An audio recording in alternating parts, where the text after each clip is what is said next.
of you who have left a job or are thinking about leaving a job or will be leaving a job, and that particular employer offers an employer-sponsored retirement plan, and by that I mean a 401k, 403b, 457, if you work for the federal government, your thrift savings plan. If you are leaving a job and have one of those at that job, you have some decisions to make about that asset.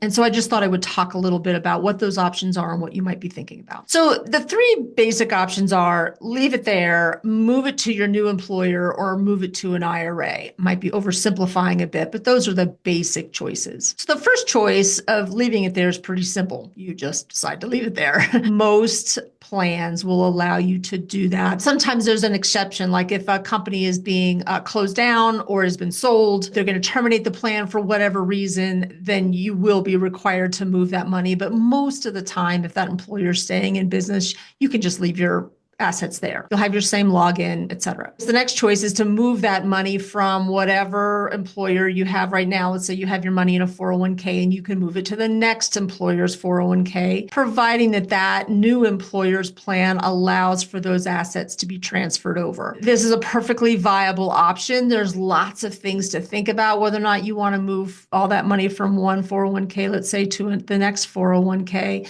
But as long as the plan allows it at the new employer, that's certainly an option that's available to you. And then the third option is to move that money from your 401k, 403b, whatever the plan is, into an individual retirement account, otherwise known as an IRA or a traditional IRA or a contributory IRA. I see them called a variety of things across different institutions, but basically it's just a traditional IRA. Now, whether you keep the money in the same place, you move it to the new 401k, or you move it to an IRA, generally speaking, all the rules around these money and the taxes attached to it remain the same. So you put the money in after tax, it's going to grow tax deferred. When you take that money out after 59 and a half, then you are going to pay taxes on it as if you had earned it. And that is going to remain the same, whether you leave the money in the 401k, move it to the new 401k, or move it to an IRA. And I'm just using 401k as an example here. It's also true for 403bs. It would be true for 457s, but I want to make an important point about that. And it would be true for a TSP money that you moved. So generally speaking, those are your three options. Here's where I think it gets a little bit tricky, and you don't want to just be mindless about this. First of all, I am a big believer in reducing what I call financial clutter. So I don't like clients to have 16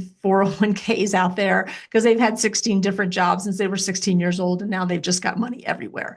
I think there is a great value in consolidating as much money as possible so that you can get global management of it, and you limit the number of logins, and you know where you need to go in order to manage that money. So I am, generally speaking, an advocate of consolidating accounts. However, there might be some very good reasons to leave your money at the employer that you are leaving. And those include, you might want to keep money in 401ks because you're doing backdoor Roth IRA contributions. You might want to leave money there because you are over 55 years old. And if you leave that job and let's say move into what I'll call retirement, I also call that phase 3, you're moving on to what has heart and meaning for you, whether or not you're getting a paycheck. If you are doing that, you might want to leave that money in the 401k because you can get access to it without penalty. And that might be a very valuable tool for you as you are planning the early years of your retirement and then some. So that might be a good reason to leave it there. You might also be a, let's say, C-level employee, and you have, as one of your benefits, received company stock inside of their 401k. And there are some different rules around that asset and those stocks that you might want to take advantage of before you close out that 401k, something called net unrealized appreciation, NUA, which might be an important consideration for you before you actually close that account. So there are reasons not to move money from 401ks quite mindlessly, because when you move it out of that particular account, you might be losing some benefits that you might actually have wanted to hold on to. The same goes for the 457. As I was mentioning before, the 457 account allows you to pull money out of that account once you have left before the age of 59 and a half and not pay penalties on it. So I'm usually an advocate of keeping 457 plans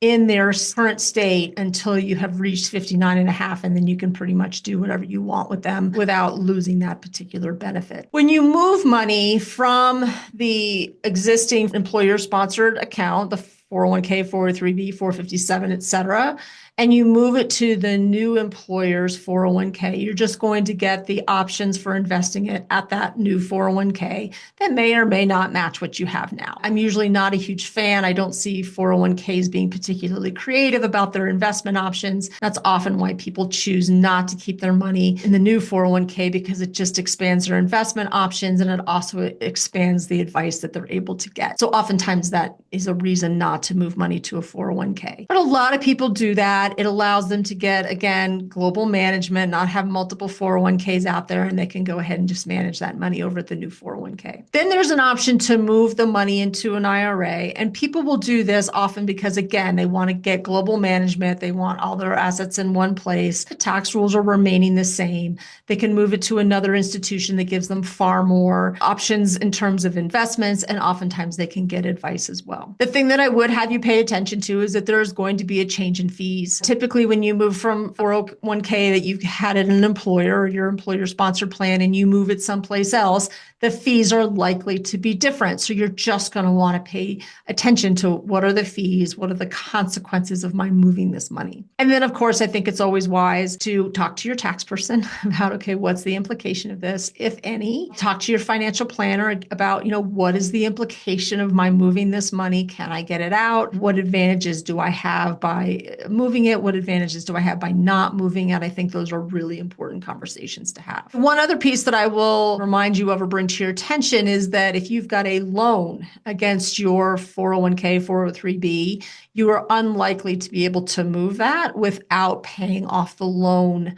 So make sure that you are paying attention to that. On the flip side, if you've got the ability to open a solo 401k, you can move all that money over and you actually have the potential to be able to borrow against it. So when you leave an employer and you have an employer-sponsored plan behind, now that you've left employment, generally speaking, you can't borrow money against that. There are some exceptions to that rule. Again, you'll have to call and find out, but you sometimes can borrow against it. But let's assume that most of the time that you can't. If you move it to a solo 401k, you actually do have the opportunity to do that in some cases, and that might actually be a really nice benefit for you. So there's lots of things to think about in terms of what happens to my money at my employer that I've put into my 401k. I don't want to say that it's more complicated than it is, because it's not, but you do want to make sure that you're just crossing your T's and dotting your I's and you're making decisions that are in your financial best interest. I'm Jessica Lanning. Lanning Does Planning.